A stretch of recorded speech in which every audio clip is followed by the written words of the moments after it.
মগবাজার মৌচাক ফ্লাইওভারের একাংশ চালু হয়েছে কয়েক মাস আগেই, কিন্তু বড় অংশের কাজ এখনো চলছে। রামপুরা থেকে মৌচাক হয়ে মালিবাগ পর্যন্ত সড়কটি বরাবরই রাজধানীর ব্যস্ততম সড়কগুলোর একটি। এই অংশে ফ্লাইওভারের কাজ চলার কারণে এর নিচের দুপাশের রাস্তা গাড়ি চলাচলের অনুপযোগী হয়ে পড়েছে। এমন কোনো অংশ খুঁজে পাওয়া মুশকিল যেখানে খানাখন্দ নেই।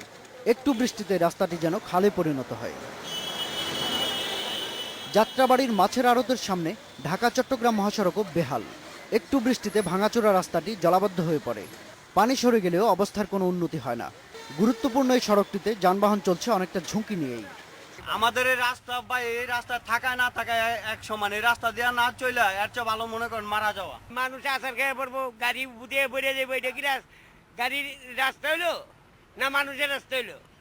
কোন রাস্তা এটা? রাস্তাগুলোর অবস্থা দেখতেই তো পাচ্ছি না, আমরা কি করে চলতেছি একমাত্র আল্লাহ জানে।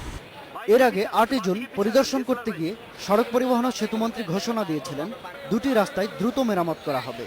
ফ্লাইওভার সংলগ্ন রাস্তা মেরামত করে জনদুর্ভোগ কমাতে হবে, তা না হলে শাস্তিমূলক ব্যবস্থা তাদের জন্য অপেক্ষা করছে।